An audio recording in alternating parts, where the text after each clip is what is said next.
आप सभी को मेरा नमस्कार।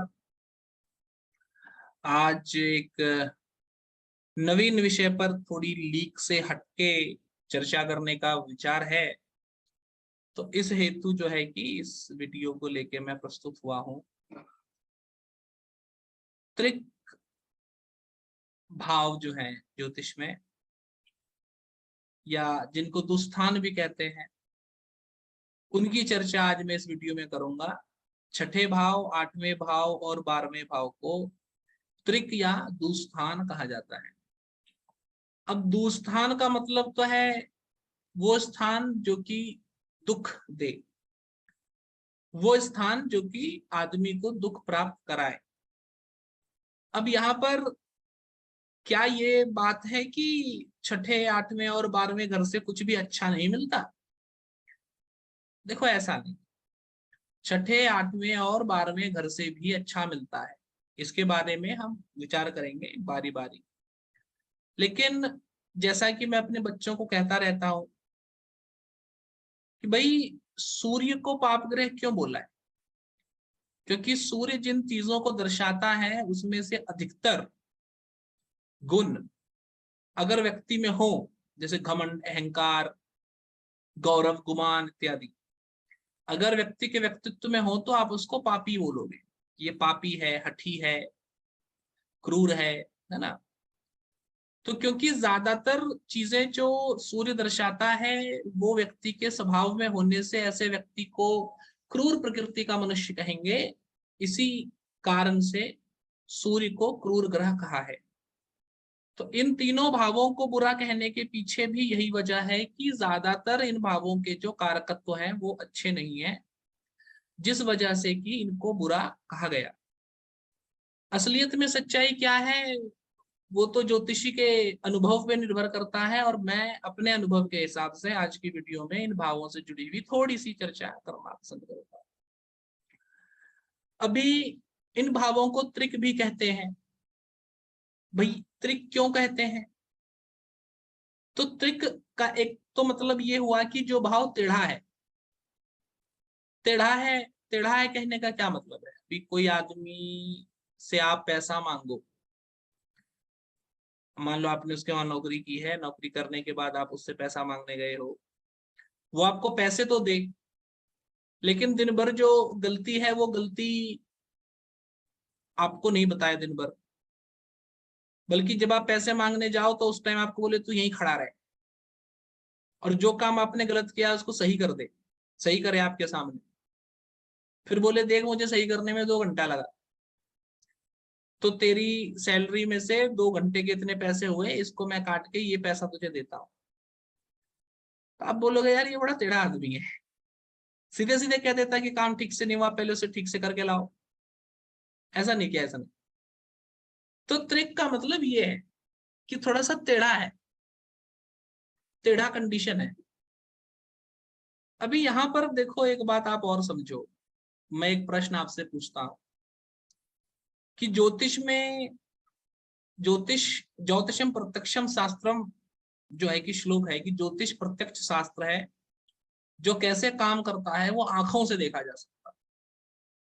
भाई, आंखों से देखा जा सकता है तो इन भावों को त्रिक कहने के पीछे भी कोई ना कोई एस्ट्रोनॉमिकल रीजन होना चाहिए, गणितीय ज्योतिष का कोई नियम होना चाहिए। एक बात आप ध्यान रखें, बहुत सारे विद्यार्थी लॉजिक के दम पे चीजों को समझते हैं या समझाते हैं, या उनको लॉजिक के दम पे समझाया जाता है। लॉजिक ऐसी चीज है जो हमेशा साथ नहीं देती। तर्क वितर्क कुतर्क में ज्यादा फर्क नहीं होता, लॉजिक का सहारा ना लें। ज्योतिष एस्ट्रोनॉमी पर बेस्ड है, ज्योतिषम प्रत्यक्षम शास्त्रम। ऋषियों ने अपनी आंखों से साक्षात प्रत्यक्ष जो देखा, उसके आधार पर ज्योतिष बनाई गई है, इस बात को गांठ बांध लें। तो इन भावों को त्रिक इसलिए कहा गया है क्योंकि लग्न में अगर व्यक्ति खड़ा है तो छठा भाव, आठवां भाव और 12वां भाव, इन जगहों पर लग्न में मान लीजिए कि व्यक्ति खड़ा है, 7वें भाव में दूसरा व्यक्ति खड़ा है, पति पत्नी खड़े हैं, लग्न में पति खड़ा है, सप्तम में पत्नी खड़ी। तो पत्नी के अगल बगल जो खड़े हैं, दाएं बाएं, छठा भाव, 8वां भाव, और उस व्यक्ति के पीछे जो खड़ा है, तो लग्न के पीछे 12वां भाव, इसको देखने के लिए व्यक्ति को थोड़ा टेढ़ा होना पड़ेगा, थोड़ी नजर घुमानी पड़ेगी, दूसरी दिशा में ले जाना पड़ेगा। इसलिए इनको त्रिक कहा है कि टेढ़े भाव हैं। इनको देखने के लिए आंखें टेढ़ी करनी पड़ती हैं, इस वजह से जो है कि टेढ़े हैं भाव, त्रिक भाव है। इसमें देखिए जो 12वां घर जो है वही पीछे है। अगर आपका लग्न तुला है तो 12वें घर में कन्या आएगा, तो तुला राशि के पीछे तुला राशि के पहले कन्या राशि का उदय होता है। तो जो 12वां घर है वो पीछे है, बैक पोर्शन। अभी क्योंकि बैक पोर्शन की बात कर रहे हैं तो 12वें ही घर से शुरू करते हैं। 12वां घर बैक पोर्शन है, पीछे का हिस्सा है। ये वो चीजें दिखाता है जिसको कि आप जिंदगी में पीछे छोड़ आए हो, पिछले जीवन में करके छोड़ दिया है, ये बात भी आप कह सकते हैं। पीछे छोड़ आए हो, ये बात भी आप कह सकते हैं।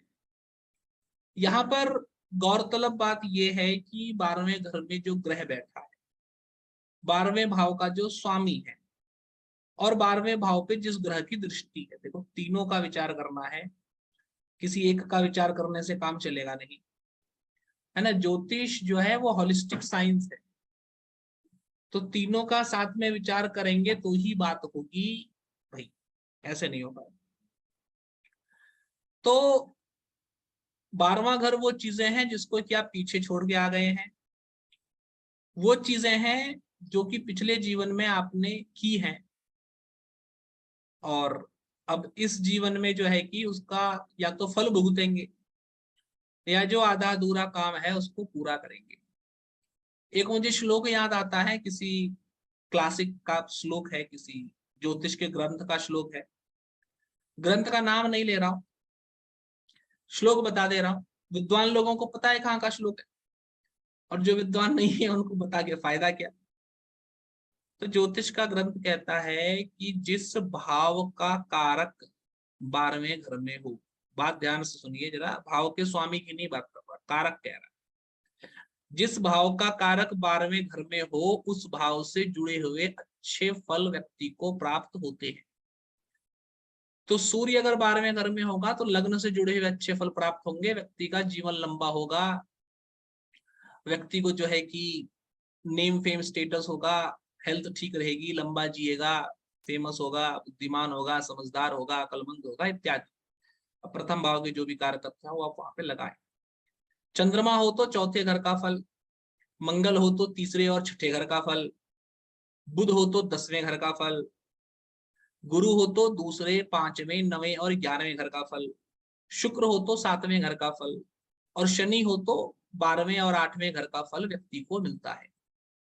इन घरों का अच्छा फल मिलता है, ऋषि ये बात कहते हैं। मैं इसमें एक बात ये भी जोड़ देता हूं कि अच्छा फल तो मिलता है, सो मिलता ही है, उसके साथ में ये भी है कि ये ये भाव बार बार एक्टिवेट होते रहते हैं। बार बार एक्टिवेट होते रहने का ये मतलब है कि अगर शुक्र 12वें घर में हो, वो 7वें भाव का कारक है, तो या तो आदमी की शादी बहुत बढ़िया चलेगी, एक ही पत्नी होगी, उससे बहुत प्यार करेगा, उसको लेके बहुत समर्पित होगा, जीवन बहुत अच्छा चलेगा। ये होगा तब जब ठीक से कुंडली मिलान करके शादी करेगा, सप्तम भाव सप्तमी की स्थिति बढ़िया होगी तो होगा।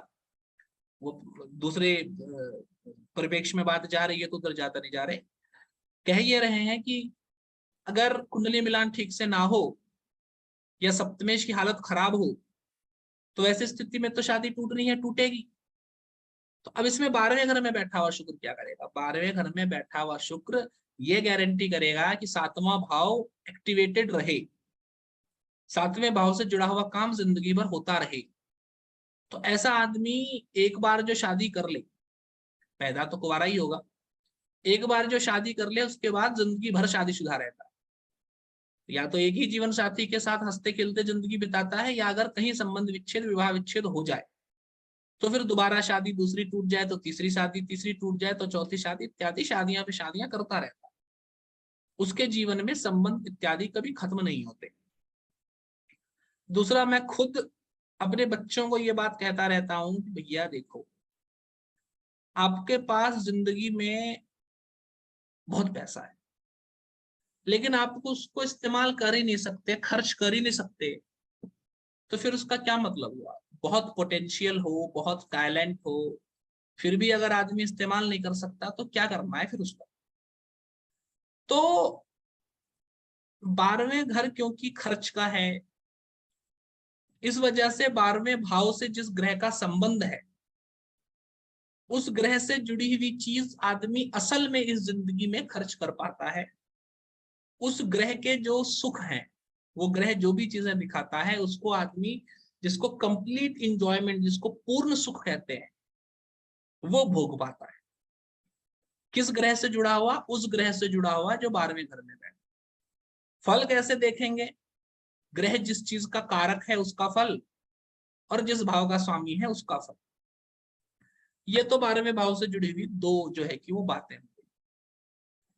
इसके अलावा अगर 12वें भाव के बारे में तीसरी बात करो, और यहाँ पर भाई मैं वही बात बता रहा हूं, देखो मैं वीडियो बना रहा हूं तो मैं ये समझता हूं कि मैं घिसी पिटी बातें ना बोलूं, जो आप 10 यूट्यूब चैनल पे सुन चुके हैं। आजकल तो हर आदमी यूट्यूब चैनल खोल के बैठ जाता है, फिर वो घिसी पिटी बातें बोलता है। तो घिसी पिटी बातें मैं बोलने का क्या है कि मेरा मन नहीं करता था, तो मैं बोल आपको वही रहा हूं जो कि अनुभवजन्य बात है, या जिसको मैं समझता हूं कि लोगों को शायद ना पता हो, तो वही बात मैं करने की कोशिश कर रहा हूँ। नॉर्मल बात जो है कि मैं ज्यादा जो कॉमन टॉपिक है उन पे मैं वीडियो बनाना उतना जो है कि प्रेफर नहीं करता। ठीक है जी। अभी इसमें एक विशेष बात ये है 12वें घर के बारे में, तीसरी बात जो है, 12वें घर का एक कारक है कुलस्योन्नतिम। इसका मतलब होता है जो कुल की उन्नति करने वाला हो।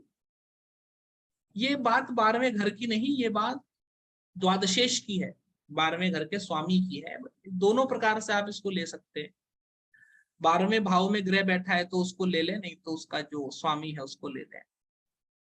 अगर 12वें भाव का स्वामी, स्वामी पे फल ज्यादा अप्लाई होता है, ये मैंने कह दी बात। 12वें भाव का स्वामी अगर ठीक अवस्था में बैठा है, बलशाली है, उच्च है, स्वराशि है, वर्ग उत्तम है, वक्री है, ऐसी स्थिति में व्यक्ति अपने कुल के लोगों की, अपने कुल वालों की, जो उसके माँ बाप, दादा दादी, नाना नानी है, उसके जो कुल के हैं, क्लैन के हैं, उनका मान सम्मान इज्जत बढ़ाता है। अपनी मेहनत के द्वारा अपने घर परिवार को, अपने घर परिवार के लोगों को, घर परिवार के लोगों के खाने कमाने रहने के स्टैंडर्ड को बढ़ाता है। इसकी वजह से इसके घर वाले गर्व महसूस करते हैं, गौरवान्वित होते हैं, समाज में नाम, साख, प्रतिष्ठा हासिल। वहीं दूसरी जगह पर अगर 12वें भाव का स्वामी कमजोर हो, पीड़ित हो, तो ऐसा व्यक्ति अपने कुल की इज्जत मिट्टी में मिलाता है, अपने घर वालों का नाम बर्बाद करता है, और घर वालों से जो भी चीज उसको प्राप्त हुई है उपहार स्वरूप, घर परिवार वालों ने अपने जिंदगी भर की मेहनत करके उसके लिए बचा बचा के जो भी रखा है, जो कुछ भी उसको दिया है, उसको नेस्त नाबूद करके स्वाहा। ये जो है कि ये जो है कि तीसरी बात हो गई 12वें घर के बारे में। 12वें भाव के स्वामी को बहुत अच्छे से पत्रिका में देखना चाहिए, बहुत जो है कि सूक्ष्म दृष्टि से पत्रिका में देखना चाहिए। देखो बिना सूक्ष्म दृष्टि के देखे तो चलेगा भी नहीं, है ना। ज्योतिष है, इंटेलेक्चुअल साइंस है ना। फिल्म देखने के जैसा नहीं है कि सूक्ष्म दृष्टि से नहीं भी देखोगे तो चलेगा, वैसा। और देखो प्रोफेशनल जो भी होता है वो तो सूक्ष्म दृष्टि से ही देखता है, आम आदमी सरसरी निगाह से देख सकता है। ज्योतिष में अच्छा करना चाहते हैं तो आपको सूक्ष्म निगाह से देखना पड़ेगा, सरसरी निगाह से देखने से कुछ नहीं होता। भाई फूल की सुंदरता पे कविता लिखनी हो तो फूल को भी सूक्ष्म निगाह से देखना पड़ता है, वरना फूल तो सब देखते हैं, फूल पे कविता लिखने वाला कवि होता है, उसको सूक्ष्म निगाह से देखना पड़ता है। तू जो भी है, लंबी नहीं करूंगा बात। एक इसमें बात यह है कि कुछ ज्योतिष के ग्रंथों का मानना यह है कि अगर बुरे ग्रह 6, 8, 12 में बैठे हो तो अच्छा फल करते हैं। थोड़ी सी गलत बात इसको मैं समझ कहता हूं, इसको थोड़ा सा समझने की आवश्यकता है, समझने की जरूरत है, इसको मुझे ऐसा लगता है। 12वां भाव क्योंकि नुकसान का है, लॉस का है, जो चीज आप खो देते हो उसका है। तो 12वें घर में मंगल होगा तो आप गुस्सा खो दोगे, 12वें घर में सूर्य होगा तो घमंड खो दोगे, 12वें घर में शनि होगा तो मेहनत खो दोगे, बहुत मेहनत नहीं करनी पड़ेगी, आसानी से चीजें मिल जाएंगी। सो तो बात ठीक हो गई। लेकिन मंगल फिर भाई बहन का भी कारक है, हिम्मत का भी कारक है, वो भी तो खो जाएगा।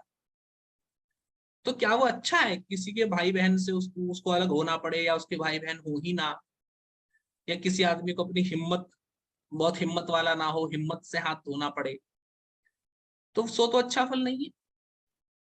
तो ये जो है दोधारी तलवार के जैसा है। अब जो शुभ ग्रह हैं 12वें घर में, क्योंकि वो ज्यादातर अच्छी चीजें दर्शाते हैं, तो इसमें गुरु होगा तो विवेक खो देगा, है, शुक्र होगा तो पत्नी खो सकता है मैं इसलिए कह रहा हूं क्योंकि ग्रह अगर अच्छा होगा, अच्छी अवस्था में होगा, तब तो भाई क्या कह रहे, तब तो गलत फल नहीं करेगा, बुरा फल नहीं करेगा। केवल खराब अवस्था में होने पर बुरा फल ग्रह प्राप्त कराता है। इसको आप ज्योतिष में गांठ बांधो। ये वही बात है सूक्ष्म दृष्टि जिसकी मैं बात कर रहा था ना। सरसरी निगाह से कुंडली देखने में तो आपने कुंडली देख ली, आपका फलादेश हो गया भगवान से। खैर मैं जो बात कर रहा था इस पे, ठीक है। तो ये है कुछ जो है कि चीजें हैं 12वें घर के बारे में, जो कि मैं इस विषय में इस पे जो है कि बात करना चाहता था। 12वें घर में वैसे मुख्य तौर पर सूर्य होने से लंबा जीवन देता है, शुक्र होने से आदमी को, औरत का या औरत को पुरुष का बहुत सुख होता है।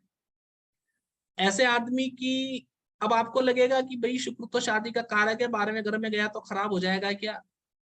इसमें मेरी टिप्पणी ये होती है कि देखो ये सुख देता है। आदमी अगर धीरज रखे, बुद्धि रखे, हौसला रखे, तो 12वें घर के शुक्र में इतनी तक शक्ति होती है कि खराब से खराब वैवाहिक जीवन में भी व्यक्ति को सुख की प्राप्ति करा दे। लेकिन अगर 12वें घर का शुक्र धीरज रखने वाला ना हो, अधीर हो, बुद्धिमान ना हो, मूर्ख हो, विवेकपूर्ण फैसला ना लेकर के अविवेकपूर्ण फैसला लेता हो, तो यही 12वें घर का शुक्र लगातार एक के बाद एक हर पत्नी का नाश करता चला जाएगा। ये जो है कि साक्षात उदाहरण है मेरे सामने। एक व्यक्ति की बहुत अच्छी महिला से शादी करा दी उनके पिता ने। अब वो महिला थोड़े गरीब परिवार से थी, इनको अच्छा नहीं लगा, पिता का कहना था तो करवा दी, हो गई। बट फिर उन्होंने जैसे तैसे करके उस पर कुछ लांछन इल्जाम लगा के उससे पीछा छुड़ा दिया, डिवोर्स दे दिया। उसके बाद फिर बला की खूबसूरत महिला से शादी करी। अब वो बला की खूबसूरत महिला तो इनसे कुछ चाहती नहीं थी, तो 2 संतान हो गई। उसके बाद वो संतान को लेकर के इनसे अलग हो गई। अब ये उस बला की खूबसूरत महिला के पीछे पड़े हुए हैं, और वो बला की खूबसूरत महिला इनसे अलग होकर के अपने घर में रहती है, और फिर किसी भी प्रकार का सुख तो प्राप्त नहीं हो रहा, और वो एलिमनी वगैरह का खर्चा जो जाता है सो अलग ही जाता है। तो अब यहाँ तो हर कोई कहता है कि भाई पहले गलत किया तो उसका गलत नतीजा हो रहा है, लेकिन मूलभूत ज्योतिषीय विषय यहाँ पर यह है कि ज्योतिषी विषय यहाँ पर यह है कि जैसा बोओगे वैसा काटोगे, जैसा करोगे वैसा पाओगे। इस मुहावरे को 12वां घर संपूर्ण तौर पे चरितार्थ जो है कि करता है। एक बात मैं इसमें और कहता हूं, अभी 12वां घर जैसा कि मैंने शुरुआत में कहा कि वो चीजें दिखाता है जो कि आप पिछले जीवन में पूरा कर चुके हो वाली बात नहीं है। देखो एक बात समझो, अगर आप कोई चीज, कोई कर्म पिछले जीवन में पूरा कर चुके हो, तो कुंडली जो है आपका हॉरोस्कोप, वो पिछला जन्म तो दिखाता नहीं है, वो अगला जन्म, ये जन्म में जो होगा वो दिखाता है।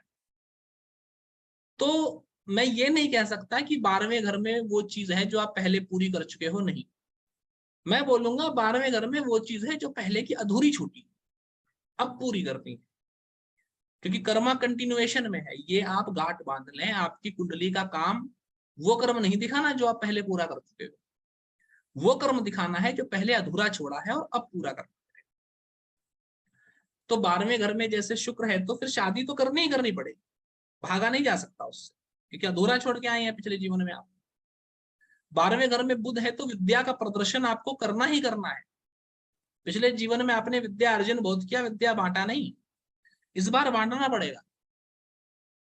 तो इसके लिए ज्योतिष के ग्रंथ 12वें घर के बुध पर एक श्लोक देते हैं कि किम लभ्यते विद्वाना, है ना, विद्वान जनों की संगति का लाभ कैसे होगा अगर बुध 12वें घर में ना बैठा हो। तो माने बुध 12वें घर में बैठा हो तो विद्वान लोगों की संगति का लाभ होता है, विद्वान लोगों की सभा में ऐसा आदमी बैठता है। इसलिए बैठता है क्योंकि पिछले जीवन में ज्ञान अर्जन कर चुका है, वितरण करना छूट गया है, इस जीवन में वितरण करेगा। दूसरी एक और बात है, देखो बचपन की गलतियां करता है इंसान, 12वां घर उसको दर्शाता है। आप जब नया नया खून होता है, जवान खून होता है, तो उस समय बहुत गलतियां करते हो। बाद में जब आप जवान ठीक से एडोलसेंस मैच्योर होने लगते हो, तब आप वो गलतियों पे पछताते हो और उन गलतियों को बदलते हो। ये भी 12वां घर दर्शाता है, क्योंकि 12वां घर वो है ना जो पीछे छूट गया। तो जब से बच्चा, आप मानो कि 12-13 साल का होगा, उस समय से लेकर के 25-26 साल की उम्र तक उसमें जो भी कमजोरियां, बुरी आदतें होती हैं, जिसको वो बाद में छोड़ देता है, वो भी आपको 12वें घर में दिखता है। एक प्रकार से कोई भी चीज जो व्यक्ति के भीतर ना हो, जो उसने छोड़ दी हो, वो 12वें घर से दिखती है। जैसे मंगल 12वें घर में हो तो व्यक्ति अपनी जवानी में बहुत गुस्सैल रहा होता है, बात बात पे किसी से झगड़ा कर लेना, किसी को मार पीट देना इत्यादि, ये सारे काम उसके होते हैं। लेकिन क्योंकि यहाँ पर 12वें घर में है, तो ये उससे छूट जाएगा। 27-28 साल की उम्र आते आते ये व्यक्ति इतना विनम्र, इतना शालीन हो जाएगा कि आप इसके स्कूल के टीचर इसको देखेंगे तो बोलेंगे कि अरे बचपन में तो बहुत लड़ाई झगड़ा करता। बाद में जो है कि अब बाद में फ्यूचर में जा करके जो है कि अब तो लगता ही नहीं है कि ऐसा गुंडा बचपन में ये हुआ, आपको बड़ा अच्छा लगता है। तो ये जो है कि 12वां घर ये दर्शाता है, इन सब चीजों को 12वां घर दर्शाता है। विशेष बातें जो 12वें घर के बारे में मुझे लगती हैं, इसमें और भी बहुत सारी विशेष बातें हैं, लेकिन बहरहाल इस वीडियो में मैं उसको डिस्कशन नहीं कर रहा हूं। इस वीडियो के लिए अब आगे चलते हैं, अगले भाव पे अपन चलते हैं, 8वें भाव। अष्टम भाव की अगर मैं बात करूं, तो देखिए ज्योतिष के ग्रंथों में अष्टम भाव को सबसे खराब भावों में से कहा गया। कहा क्यों गया? क्योंकि देखिए ज्योतिष जो है वो सारा का सारा किस्मत का खेल। आप ज्योतिष किस्मत के लिए ही देखते हो, क्योंकि पुरुषार्थ आप करो या ना करो वो तो आप पे निर्भर। पुरुषार्थ का जो फल है वो किस्मत, और वो पुरुषार्थ का फल आपको प्राप्त होगा क्या? कि आपको पुरुषार्थ का फल नहीं प्राप्त होगा, आपका पुरुषार्थ बेकार चला जाएगा। पुरुषार्थ का फल प्राप्त होगा तो कितना फल प्राप्त होगा? आप समुद्र में नाव चला रहे हो, वो नाव को हवा सपोर्ट करेगी, आपको कम मेहनत लगानी पड़ेगी, जल्दी पहुंच जाओगे किनारे पर, किस्मत साथ दे रही है। हवा विपरीत चल रही है, आपको बहुत मेहनत करनी पड़ रही है, और आप चाहे नाव चलाओ या ना चलाओ, नाव को एक जगह पर रखने के लिए भी मेहनत करनी पड़ रही है, क्योंकि हवा विपरीत चल रही है, तो किस्मत साथ नहीं दे रही। 9वां भाव किस्मत का भाव है, ज्योतिष का मूल किस्मत के बारे में अवलोकन करना है कि किस्मत में क्या है और क्या नहीं। और 8वां घर क्योंकि 9वें भाव का 12वां भाव है, किस्मत का व्यय है, किस्मत का नुकसान है, इसलिए सबसे खराब जो है कि 8वें घर को माना जाता है। देखो सबसे खराब 8वां घर है, ये बात तो नहीं कहेंगे। 8वां भाव कुछ लोग समझते हैं कि मृत्यु का भाव है। तो एक दिन मैं और अभिलाषा ऐसे ही बात कर रहे थे, तो हमने उसको बोला कि तुम्हें क्या लगता है 8वां घर मृत्यु का भाव है? तो कहते हैं मृत्यु का भाव तो नहीं होना चाहिए, जीवन का भाव होना चाहिए। उसकी बात बहुत सही है, जीवन का भाव है 8वां घर। और क्योंकि 8वें घर का 12वां घर 7वां होता है, मतलब जीवन का व्यय 7वां घर होता है, इसलिए 7वें घर को मारक कहते हैं। तो 8वां भाव जीवन का भाव है पहले तो। दूसरी बात है, कुछ लोग मानते हैं कि ट्रांसफॉर्मेशन का भाव है, ट्रांसफॉर्म हो जाता है आदमी का स्वरूप बदल जाता है। ये शायद इस बात से है कि मरने के बाद आदमी आदमी नहीं रहता, भूत बन जाता, इस बात से होगा। लेकिन मैंने तो पहले कह दिया ना आपको कि 8वां घर मृत्यु का नहीं है, जीवन का है। तो ये ट्रांसफॉर्मेशन वगैरह की बातें भूल जाए। दूसरी बात है, कुछ लोग मानते हैं जी कि 8वां घर ऑकल्ट का है, और ज्योतिष ऑकल्ट है, तो 8वां घर ज्योतिष का भी है। अरे भैया मूर्ख हो क्या? ऑकल्ट का क्या मतलब? जिस चीज को जाना ना जा सके, जादूगरी का खेल, कोई ऐसी चीज का कोई ऐसी चीज कर देना जिसके पीछे कोई लॉजिक ना हो, ये ऑकल्ट हुआ। अब आपको क्या लगता है ज्योतिष इलॉजिकल है? इतनी किताबें पढ़ के, इतने ग्रंथ पढ़ के, गुरु के चरणों में इतने साल ज्ञान प्राप्त करके, इतनी पत्रिका देख के, एक ऐसा सिस्टम जो कि फिक्स रूल के हिसाब से, एरीज का, मेष का स्वामी मंगल है, मेष में सूर्य उच्च होता है, शनि नीच होता है, इतने सारे नियमों को इस्तेमाल करके जिस विषय में उत्तर निकलता हो, अगर आप उसको अकल्ट कहते हैं तो साइंस किसको कहते होंगे भैया? ज्योतिष साइंस नहीं है, ठीक है, हिस्ट्री भी साइंस नहीं है, हिस्ट्री साइंस नहीं है, आर्ट हिस्ट्री साइंस नहीं है, आर्ट्स का जो भी फील्ड है कुछ भी साइंस नहीं है, कॉमर्स साइंस नहीं है, तो कॉमर्स नॉलेज नहीं है क्या? है ना? तो एक तो ये ऑकल्ट जो है ये बहुत खराब चीज है। ज्योतिष किस भाव से देखना चाहिए? नवम भाव से ज्योतिष देख सकते हैं, क्योंकि गुरुमुखी विद्या है, नवम भाव गुरु है, तो नवम भाव से ज्योतिष देखते हैं। अष्टम भाव से जो है कि ऑकल्ट है, और ऑकल्ट ज्योतिष है ये ना माने। जादूगरी का खेल जो होता है ना, वो हाथ पे किसी खास प्रकार का तेल रगड़ करके फिर हाथ में माचिस लगा के हाथ जला के दिखा देना, ये ऑकल्ट होता है, ये अष्टम भाव में है। कृपया ज्योतिष को ऑकल्ट बोल के ज्योतिष जैसे महान विद्या की बेइज्जती ना करें। अष्टम भाव जो है वो दिमागी बीमारियां जो होती है ना, मेंटल फोबिया, फियर फोबिया, उसको भी अष्टम भाव दिखाता है। लेकिन सबसे पहले तो जीवन की बात, कि अष्टम भाव जो जीवन को दिखाता है, अष्टम भाव में जो ग्रह है ना, जीवन उसके आसपास घूम रहा है। नहीं तो अष्टम भाव का स्वामी जो ग्रह है, और अष्टम भाव का स्वामी जहां पर बैठा है, अब वो आप अपने हिसाब से देख लें, है ना, वो तो इतना आपको पता ही होगा। अष्टम भाव में कोई ग्रह नहीं बैठा तो अष्टम भाव के स्वामी को देखना है। अष्टम भाव में ग्रह बैठा है तो भी अष्टम भाव के स्वामी को इग्नोर तो नहीं कर सकते आप। इसके आसपास जीवन घूम रहा है, क्योंकि जीवन है, यहीं पर है।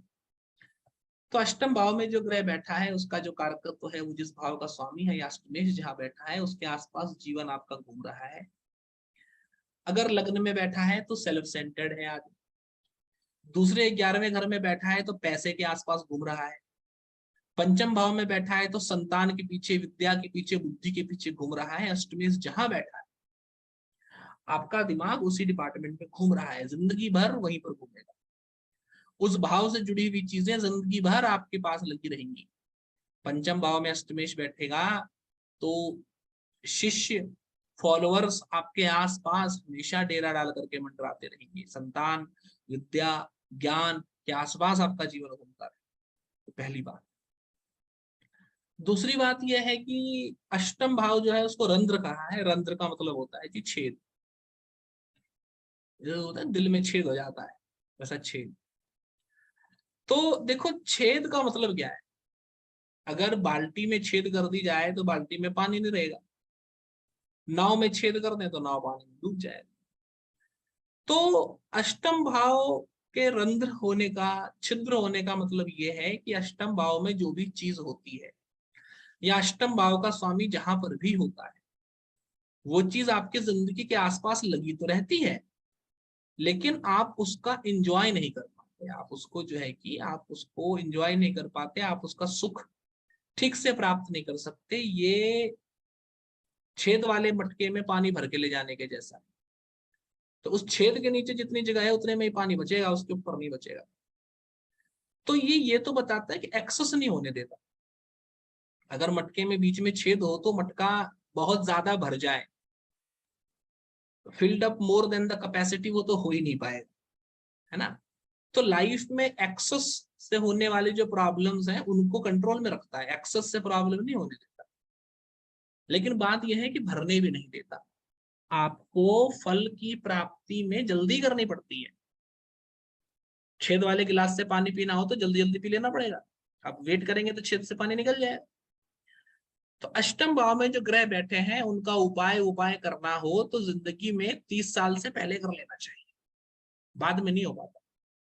ज्यादातर 8वें भाव में बैठे हुए ग्रह अष्टमेश जहां बैठा हो वो फल 30 साल की उम्र तक दिखाता भी नहीं है, तब तक उपाय करने का समय देता है। और 30 साल के बाद फिर जो है फिर समय, पहली बात हो गई। दूसरी बात ये हो गई कि 8वें भाव में जो ग्रह बैठे हैं उसके फल जल्द से जल्द दिखने लगेंगे, पैदा होते ही दिखने लगेंगे। तो 8वें घर में मंगल हो तो आदमी सीजेरियन होगा, या बचपन में ही सर पे या शरीर में कहीं पर बहुत बड़ा चोट का निशान लग जाए, जल्दी जल्दी हो जाएगा, क्योंकि छिद्र है ना, जल्दी ही हो सकता है उसमें, देरी करेंगे तो फल खत्म होगा। तो अष्टम भाव में बैठे हुए ग्रह के फल लाइफ में जल्दी होते हैं। सबसे पहले जिंदगी में जो फल होने शुरू होते हैं वो अष्टम भाव के ही होते हैं। उपाय अष्टम भाव के बहुत जल्दी कर लेने चाहिए। 30 साल की उम्र के पहले तक मौका है, और बाद में कितना भी उपाय करते रहेंगे कुछ नहीं कर पाएंगे। और तीसरी बात यह है कि क्योंकि जीवन का भाव है तो अष्टम भाव अष्टमेश, अष्टम में जो है अष्टमेश जहां पर है वो जिंदगी भर आपके आसपास मंडरा रहा है, उस एक चीज से आप अपना पीछा नहीं छुड़ा सकते, आप अपना पिंड नहीं छुड़ा सकते। इसके साथ में जैसा कि मैंने पहले बोला कि टेंशन और फोबिया भी दर्शाता है, तो अष्टम भाव में जो ग्रह है अष्टमेश जहां पर है वो चीज आपके दिमाग में हमेशा घूमती है। तो अष्टम भाव में शुक्र बैठा है तो प्रेम संबंध। अष्टम भाव में अगर गुरु बैठा है, अब देखो ये गुरु जो है वो, लोगों को लगता है कि गुरु बहुत एथिकल है, एथिक्स का कारक है। तो मुझे बताओ, अपने बड़े भाई की प्रेग्नेंट पत्नी का रेप किसने किया? गुरु ने किया था। जब शुक्र मृत संजीवनी विद्या लेने के लिए तपस्या कर रहे थे, उनके पास इंद्र ने अप्सरा भेज दी तपस्या भंग कराने के लिए। अप्सरा का दिल रखने के लिए 1 साल तक छुप करके उस अप्सरा के साथ शुक्रवास करने लगे। तो दानवों के पास नकली शुक्र बन के कौन गया? किसने अपने बेटे को भेजा शुक्र के पास कि छल करके, धोखा दे करके इसकी विद्या छीन के ले आओ, इसकी विद्या सीख के ले आओ? किसने भेजा? गुरु ने भेजा। तो गुरु एथिक्स का कारक तो है, तो गुरु काम बड़े अनएथिकल करता है। तो अच्छा है, बलशाली है तो एथिक्स का कारक है, और कमजोर है, पीड़ित है तो उससे अनएथिकल कोई व्यक्ति ही नहीं है। तो अष्टम भाव में गुरु के होने से क्या होता है, थोड़ा अनएथिकल हो जाता है, लेकिन एथिक्स वेथिक्स पे थोड़ा सा ध्यान नहीं रखता, एथिक्स को थोड़ा सा कॉम्प्रोमाइज करता, और उसका दिमाग फिर इसी के आसपास घूमता रहता है। अब इसमें क्या है कि अच्छा ग्रह होता है तो बुरे ट्रेड कर देता है। कोई भी ग्रह है देखो बुरे ट्रेड ही करता है, अष्टम भाव क्योंकि बुरा भाव है तो बुरे प्रकार के ट्रेड जो है कि वो करता है, और उसी ट्रेड के आसपास दिमाग घूमता रहता है। तो अष्टम भाव में शुक्र होने से, शुक्र स्त्री का कारक है, अपोजिट जेंडर वाले का कारक है। तो किसी अपोजिट जेंडर वाले ने कोई बुरा कर दिया, तो उसके एवज में हर व्यक्ति जो अपोजिट जेंडर का है उससे कैसे बदला लें, उसको कैसे मजा चखा दें, इस प्रकार की चीजें हैं कि जो वो करता रहता है। कुछ लोग अष्टम भाव को रिसर्च का भी मानते हैं। एक बात बताओ, अष्टम भाव अंधेरा है, बिल है, बिल में हाथ डाल के ढूंढने से क्या मिलता है, ये समझाओ मुझे जरा। देखिए, वैदिक ज्योतिष को वैदिक ज्योतिष इसलिए कहते हैं क्योंकि वो वेद की धारणाओं पर आधारित है। वेद में समुद्र के गर्भ में हाथ डालने से रत्न प्राप्त होता है, आसमान में हाथ डालने से आशीर्वाद प्राप्त होता है। आपने पढ़ा है कहीं कि वेद में कोई देवता सांप के बिल में हाथ डाल के कुछ प्राप्त कर रहा हो? नागमणि भी उन सांपों को नहीं होती जो बिल में रहते हैं, उन सांपों को होती है जो समुद्र में रहते हैं। तो चौथा जो घर है वो समुद्र का घर है, नवा जो घर है वो गुरु का घर है, विद्या हाइयर नॉलेज का घर है। तो रिसर्च चौथे और नवे घर से देखना चाहिए। कृपया हाथ जोड़ता हूं, ज्योतिष के लिए 8वें घर से रिसर्च देखना बंद कर दें आप, ठीक है जी? ज्योतिष के लिए प्लीज समझें थोड़ा सा, ठीक है? तो यह बात है एक। दूसरी चीज यह है कि जो अष्टम भाव है वो टाइम टेबल पे थोड़ा सा ज्यादा इम्फेसिस उसका होता है। 8वें भाव में आया हुआ सूर्य 5-6 बजे के शाम का सूर्य होता है। बहुत से लोगों के लिए तो शाम के 5-6 बजे की सुबह होती है, और कई लोगों के लिए सुबह की ही सुबह होती है। तो कोई भी चीज जो विपरीत चल रही है, दुनिया दिन में जग रही है, ये रात में जग रहा है, दुनिया पैसे बचा रही है, ये पैसे खर्च रहा है, तो ये जो समय की धारा से विपरीत जो चलना है ये अष्टम भाव में है। तो अष्टमेश अच्छा हो, अष्टम भाव में बलशाली ग्रह हो, तो ऐसा आदमी दुनिया में सबसे खिलाफ रह करके ऐसी चीज को करता हुआ भी जिसमें हार निश्चित है, उनको करता हुआ भी जीवन में जीत हासिल कर ले। हार के निश्चित होते हुए भी जीत करके दिखा देगा, क्योंकि समय की दिशा में विपरीत चलना और अथॉरिटी को प्री जिसको कि हम पहले से समझ चुके हैं कि भाई यही सर्वोसर्वा है, यही उत्तर है, उसको गलत साबित कर देना, अष्टम भाव का काम। ये इसके सबसे पॉजिटिव एस्पेक्ट्स में से एक है अष्टम भाव। और साथ में जीवन तो है। तो जब अष्टमेश अच्छा हो जाता है, जब अष्टमेश बलशाली हो जाता है, तो व्यक्ति को जीवन का सुख जो है, लेकिन देखो जीवन क्या है, जो केवल जिंदा है वो तो जिंदा है। तो जीवित रहना, साथ में चलते फिरते रहना भी जरूरी है, क्योंकि चलते फिरते रहना मतलब मरणासन अवस्था में जीवित ना रहे, जीवित अवस्था में जीवित रहे, अष्टम भाव से आता है। इसलिए अष्टम भाव को बीमारी के लिए भी देख सकते हैं। बट विशेष तौर पे देखो, वैदिक ज्योतिष में लग्नेश और अष्टमेश के बल का परस्पर आकलन करके, लग्नेश और अष्टमेश में से कौन बलशाली है, लग्नेश बलशाली हो तो लंबा जीवन, अष्टमेश बलशाली हो तो कम जीवन, छोटा जीवन, शॉर्ट लाइफ, और लग्नेश अष्टमेश बराबर बल प्राप्त करके बैठे हो तो मिडल लाइफ।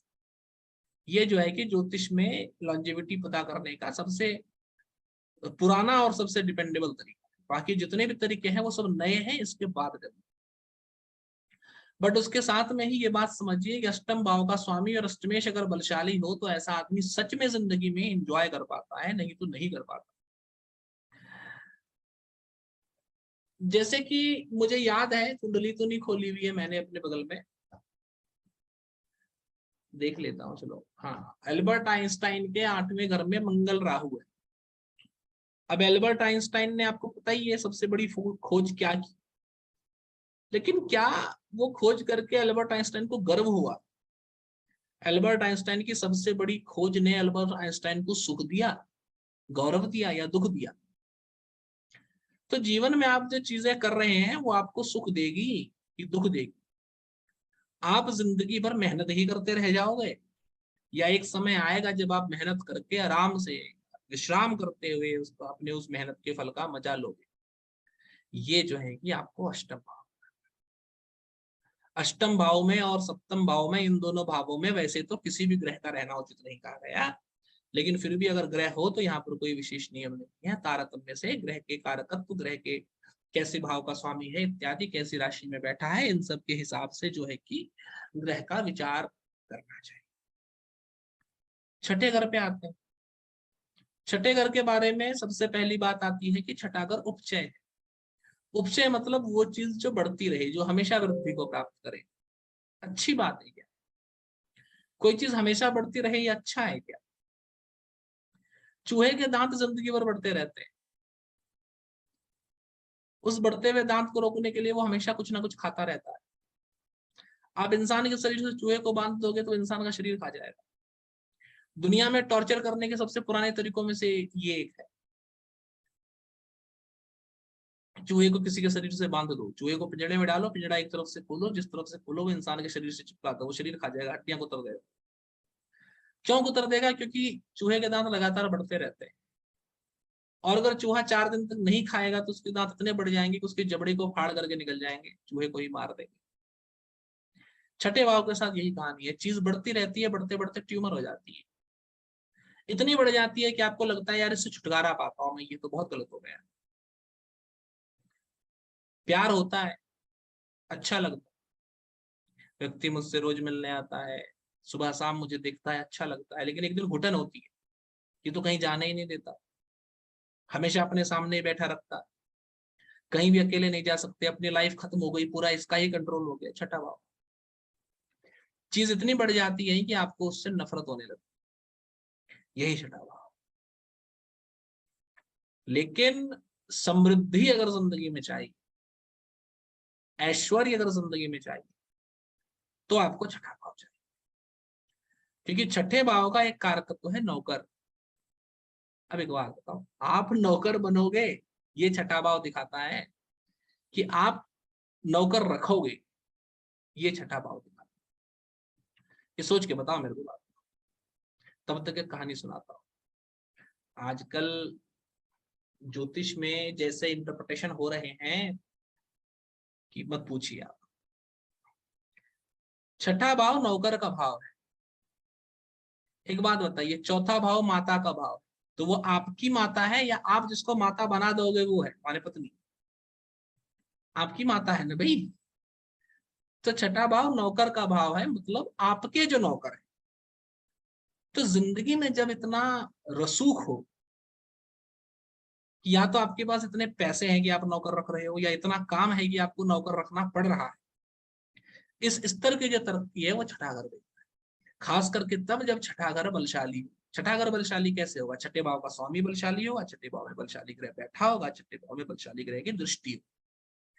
छठा भाव बलशाली है तो आप इतने बड़े हो या इतने पैसे वाले हो कि आपके पास बहुत सारे नौकर हैं, या इतना काम है कि एक आदमी से तो हो ही नहीं रहा, नौकर रखने पड़ रहे हैं।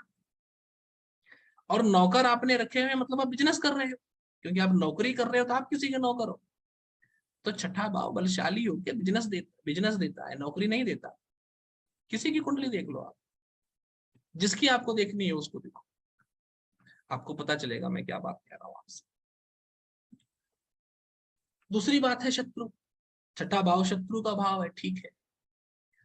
तो छठे भाव में शत्रु किसके होते हैं? किसी गरीब आदमी के कोई शत्रु है क्या? जो आदमी ऊंचाई पे चढ़ता है उसके शत्रु होते हैं, लोग उससे जलते हैं, जलन खाते हैं, इसलिए शत्रु हो जाते हैं। तो आपके शत्रु हो, आप समाज में इतने प्रभावशाली हो कि चार व्यक्ति आपकी निंदा करें, आपके सुख से चार लोगों को दुख हो, आपका पैसा देख करके चार लोगों के दिल में दर्द हो, उसके लिए जरूरी है कि आपका छठा भाव और सृष्टेश ताकतवर हो। अगर छठा भाव और सृष्टेश ताकतवर है नहीं तो आप समाज में इतने ऊंचे उठ ही नहीं सकते कि कोई आपसे जले। रोड पे कोई साइकिल चला करके जा रहा है, उससे किसको जलन है? कोई नहीं चाहता कि मेरी गाड़ी खत्म हो जाए, मैं साइकिल पे चलने लगूं।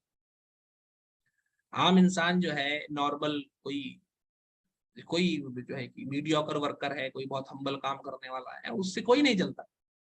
क्यों जलेगा? उसका कोई शत्रु नहीं होता, क्यों होगा? नहीं हो सकता, होगा नहीं। आपके पास कुछ होना चाहिए, और वो आपको देगा छठा भाव। जब छठे भाव में बलशाली ग्रह होगा, जब षष्ठेश बलशाली होगा, तब देगा। इसके साथ में छठा भाव बीमारी को भी दर्शाता है। छठे भाव में जो राशि बैठी है उस राशि के अंग में, छठे भाव का स्वामी जिस राशि में बैठा है, जिस अंग को दर्शाती है वो अंग में, छठे भाव में जो ग्रह बैठे हैं उसके कारकत्व द्वारा, छठे भाव का जो स्वामी है उसके कारकत्व द्वारा, छठे भाव का स्वामी जिस भाव में बैठा है उस भाव के कारकत्व द्वारा, छठे भाव में जो ग्रह बैठे हैं वो जिन भावों के स्वामी हैं उन भाव के कारकत्व द्वारा व्यक्ति को बीमारी होती है। अब बीमारी होती है, मेन बात मैं ये कहता हूँ कि शरीर के ये हिस्से कमजोर होते हैं, इनसे जुड़ी हुई बीमारियां हो सकती हैं। व्यक्ति अपना ध्यान रखे तो नहीं होगी, और नहीं रखेगा तो फिर होगी। ठीक है।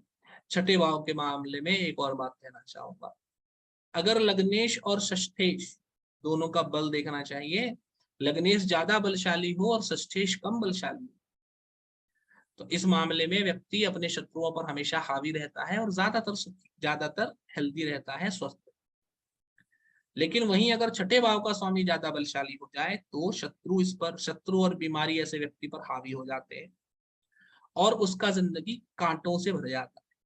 क्योंकि छठा भाव जो है वो कंटक भी दिखाता है। कंटक माने पैर में चुभा हुआ कांटा। जिंदगी में तरक्की की राह में जो भी व्यवधान है सब छठे घर में।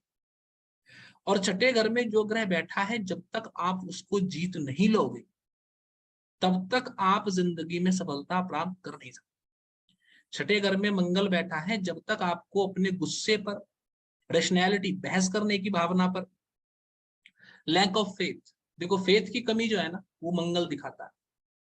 मंगल मंदिर तोड़ देगा, अपने ही धर्म के मंदिर भी तोड़ देगा। जो सेनापति है ना, वो अपने राजा को खुश करने के लिए अपने ही धर्म के दूसरे मंदिर भी तोड़ देगा। अगर राजा ने बोला है कि शत्रु के साम्राज्य में जाके शत्रु का घर बर्बाद कर दो, तो शत्रु मंदिर में भी रहता है तो वो तोड़ देगा। ठीक है। मंगल जो है, मैंने ये हमेशा बहुत नोटिस किया है, हिंदू मुस्लिम से शादी कर ले, मुस्लिम हिंदू से शादी कर ले, हिंदू आदमी साईं बाबा की पूजा करने लगे, हिंदू आदमी गुरुद्वारे जाने लगे, इत्यादि जो कुछ भी है, मतलब ये change of religion, change of religious thought जो है ये मंगल से आता है। ये बात आप मेरी तरफ से गांठ बांध लें, प्रैक्टिकल बात है, 12 साल से कुंडली देख करके निष्कर्ष निकाला है, कभी फेल नहीं हो। पहली बात तो छठे भाव में जो ग्रह है वो आपका कांटा है, वो आपकी कमजोरी भी है, कांटा भी है, दोनों चीजें हैं। देखिए छठे घर में अगर शनि हो तो आलस कमजोरी भी है, और आलस कांटा भी। कमजोरी है, आदमी बहुत आलसी, और जिंदगी की राह में रोड़ा भी यही है कि बहुत आलसी। छठे घर के छठे घर में जो ग्रह बैठा है उसको जब तक आप अपनी कमजोरी से बदल के ताकत नहीं बनाए, और जब तक उसके ऊपर विजय प्राप्त नहीं करेंगे, तब तक आप अपने जीवन में सफल हो नहीं सकते। बहुत लोग पूछते हैं सर छठे घर में चंद्रमा है तो मन बड़ा कमजोर है, डर लगता है, मन में भय रहता है, शंका रहता है, अकेलापन लगता है, बहुत मूडी हूं, क्या करूं। अरे क्या करोगे भाई, भगवान की पूजा करने से मूड ठीक होगा क्या? जो चारित्रिक विषमताएं हैं, जो मेंटल साइकोलॉजिकल इश्यूज होते हैं, उसको आदमी खुद अपनी दिमाग, अपने सोच, अपनी बुद्धि पर काबू पा करके ही जीत सकता है। किसी उपाय के द्वारा उसको नहीं जीता जा सकता। आप समझें कि रिलीजियस उपाय, साइकोलॉजिकल उपाय, सोशल उपाय, बहुत प्रकार के उपाय होते हैं। इसमें से समस्या के हिसाब से उचित उपाय दिया जाना चाहिए। अगर किसी का पैर कट जाए तो उसको डॉक्टर कोई भी दवाई खिला के पैर नया उगा नहीं सकता, नहीं उगा सकता ना, लिमिटेशन है।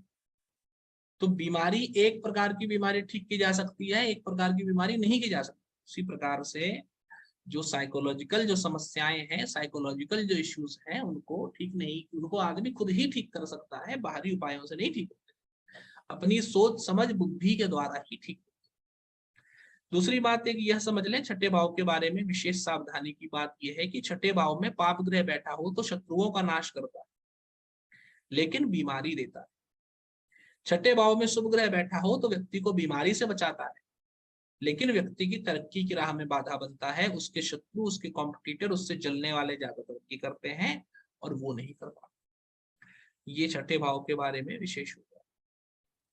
छठे भाव के बारे में और भी बहुत सारी चीजें हैं जिस पर चर्चा की जा सकती है। वैसे 8वें और 12वें भाव के बारे में भी बहुत सारी और चीजें थी जिस पर चर्चा की जा सकती थी, लेकिन वीडियो के लेंथ को ध्यान में रखते हुए मैं सोचता हूं कि मुझे यहीं पर विराम अपने आप को देना चाहिए।